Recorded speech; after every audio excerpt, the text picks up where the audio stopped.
तुम्हारा बच्चा मेरे कब्जे में है, 50,000 रुपये दो वरना मार देंगे। मोतिहारी पुलिस ने अपहरण के एक फर्जी मामले का खुलासा किया है, जिसमें साइबर ठगों ने परिजनों से 50,000 रुपये ठग लिए थे। पुलिस ने मुजफ्फरपुर रेलवे स्टेशन से लापता किशोर को सकुशल बरामद कर लिया है।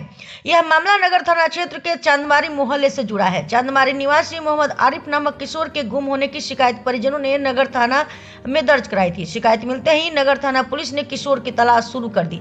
सदर डीएसपी दिलीप कुमार ने भी जांच में सक्रिय भूमिका निभाई। परिजनों ने अपने स्तर पर किशोर की तस्वीर और मोबाइल नंबर सोशल मीडिया पर साझा कर दिया था। इसी का फायदा उठाकर साइबर ठगों ने परिजनों को निशाना बनाया। ठगों ने वीडियो कॉल कर एक दूर खड़े बच्चे को दिखाते हुए दावा किया कि वही उनका बच्चा है और 1 लाख रुपए नहीं देने पर उसकी हत्या करने की धमकी दी। डर के मारे परिजनों ने पुलिस को सूचित किए बिना यूपीआई के माध्यम से साइबर ठगों को 50,000 रुपए भेज दिए। बाद में जब इसकी जानकारी डीएसपी दिलीप कुमार को मिली तो उन्होंने तत्काल वैज्ञानिक तरीके से जांच शुरू कराई। जांच में सामने आया कि जिस खाते और मोबाइल नंबर पर रुपए भेजे गए थे वह हैदराबाद का था। इससे पुलिस को स्पष्ट हो गया कि यह अपहरण नहीं बल्कि साइबर ठगी का मामला है, क्योंकि इतनी कम समय में किशोर का हैदराबाद पहुंचना असंभव था। इसी बीच सोमवार रात करीब 10 बजे परिजनों को फोन आया कि किशोर मुजफ्फरपुर रेलवे स्टेशन पर है। सूचना मिलते ही नगर थाना पुलिस तत्काल मुजफ्फरपुर पहुंची और किशोर को सकुशल बरामद कर थाना ले आई। डीएसपी दिलीप कुमार ने बताया कि लोग इस तरह के साइबर अपराध का तेजी से शिकार हो रहे हैं। उन्होंने आम लोगों को सख्त हिदायत दी कि ऐसे किसी भी धमकी भरे कॉल को तुरंत पुलिस को सूचित करे और खुद से कोई भुगतान न करे। मोतिहारी से टुडे 24 क्राइम न्यूज के लिए हरबंश कुमार की रिपोर्ट। नहीं, एक बच्चे के मिसिंग का रिपोर्ट आया था। शनिवार को बच्चा घर से निकला था खेलने के लिए और वापस नहीं आया, तो शनिवार के परिजन खोजते रहे और संडे को फिर थाना पर आकर के रिपोर्ट किए मिसिंग का। उसी समय से पुलिस इसमें काम कर रही थी, लेकिन इसके साथ में हुआ क्या कि ये लोग बच्चे को खोजने के लिए सोशल मीडिया पर भी अपना फोन नंबर वगैरह डाल दिए थे कि इस बच्चे की कहीं किसी को जानकारी मिले तो सूचित करेंगे। साथ में रिक्शा वगैरह से भी ये अनाउंस करवा रहे थे। पुलिस हालांकि कांड दर्ज कर ली थी और अपने तरीके से काम हम लोग कर रहे थे। इसी बीच में आता है कि 3 फोन कॉल्स इनके परिजनों के मोबाइल पर आता है। एक बच्चा है उसके चाचा के मोबाइल पर आता है, एक इसकी मदर के मोबाइल पर कॉल आता है और एक वर्चुअल नंबर है उससे व्हाट्सएप कॉल आता है। तो हम लोगों ने जब तीनों कॉल्स को जांच किया तो पता चला कि पहला कॉल जो था वो साइबर ठगी के लिए था, जो इनके चाचा को बोला कि इस नंबर पे यूपीआई नंबर है कि नहीं है, तो इनकार कर गए। उनको लगा कि कोई ठगने का कोशिश कर रहा है, तो उसको नहीं ज्यादा इंटरटेन नहीं किए। दूसरा नंबर पर बात हुई तो किसी ने बताया कि बच्चा आया था हमारे पास में और बोला था हमारे घर पे बात करवा दीजिए, तो उसने कॉल किया, लेकिन उस समय उनके मदर फोन नहीं उठा पाई। बच्चा फिर वहां से निकल गया जैसा कि उसका कहना है फोन करने वाले का। उसका हम लोगों ने लोकेशन ट्रैक किया तो पता चला कि जहां बच्चे के फैमिली रहते हैं किराया पर मोतिहारी में, उसी मोहल्ले का वो रहने वाला है। तो हम लोग अनुमान लगा कि हो सकता है बच्चा घर से निकला हो तो अपने किसी को बोला हुआ कि फोन कर दीजिए। और तीसरा जो वर्चुअल नंबर से कॉल आया वो इनको अच्छे तरीके से वर्गलाना शुरू कर दिया। इनको वीडियो दिखाया एक, और वीडियो में चाकू वाकू के साथ उसने दिखाया और बोला कि अगर पैसा नहीं दीजिएगा तो बच्चे का हम हत्या कर देंगे। ये काफी डर गए और उस पर यूपीआई के माध्यम से 50,000 रुपया ट्रांसफर कर दिए। हालांकि उसने 1 लाख मांगा था, लेकिन इन्होंने 50,000 रुपया ट्रांसफर कर दिया।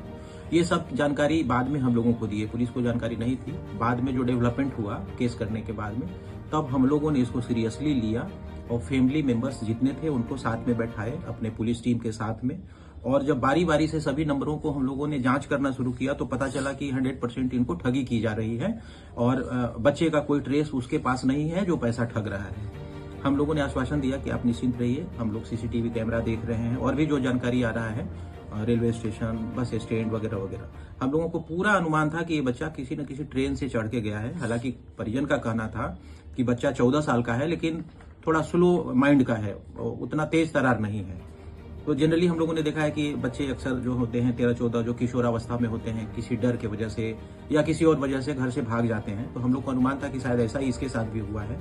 उसी के कल जो सोमवार जो दिन हमारा गुजरा है 22 तारीख, तो रात में लगभग 9-10 बजे के आसपास में एक कॉल आता है मुजफ्फरपुर से कि एक बच्चा जो है हमारे पास आया है, उसका नाम ये आरिफ है।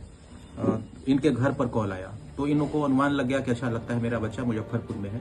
फिर इन्होंने हम लोगों को भी सूचित किया और पुलिस जाकर के मुजफ्फरपुर जीआरपी से बरामद की, क्योंकि वो कोई ठेला वाले थे जिसके पास बच्चा पहुंचा था और बोला कि हमको घर पर बात करवा दीजिए।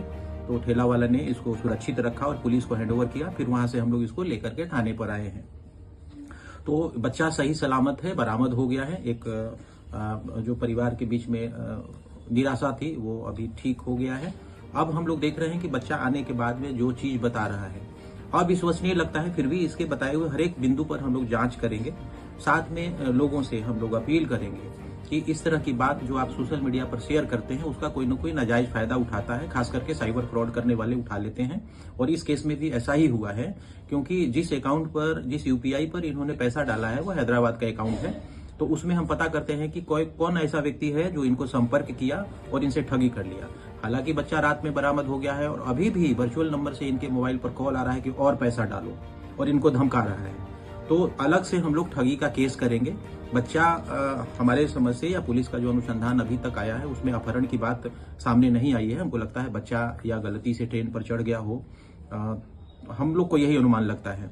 खैर, कोई बच्चा बरामद हो गया है और परिवार में खुशी की लहर है। बच्चे का मेडिकल हम लोग करवा रहे हैं और 183 का बयान भी करवाएंगे। और यही है कि लोगों से अपील है कि घबराएं नहीं, और किसी तरह की कोई क्राइम होती है तो उसमें आपको पुलिस के पास आना चाहिए, हर एक बात पुलिस को शेयर करना चाहिए और पेशेंसली आपको वेट करना चाहिए। और इसमें थोड़ा हड़बड़ाए तो इनकी ठगी भी हो गई, तो इस तरह से वो नहीं करें। लोगों से अपील है कि अपने बच्चों पर खास करके ध्यान रखें कि जो किशोर बच्चे हैं वो किसके संगत में हैं, कहाँ जा रहे हैं, कहाँ खेल रहे हैं, स्कूल में कौन कौन सा दोस्त है उनका, इन सब चीज़ों पर ध्यान रखने की आवश्यकता है। क्योंकि सोशल मीडिया के प्रसार की वजह से बच्चों के हाथ में मोबाइल चला जाता है और वो तरह तरह की चीज़ें, उसमें से गलत चीज़ें भी उसको देखते हैं, समझते हैं, सीखने का प्रयास करते हैं।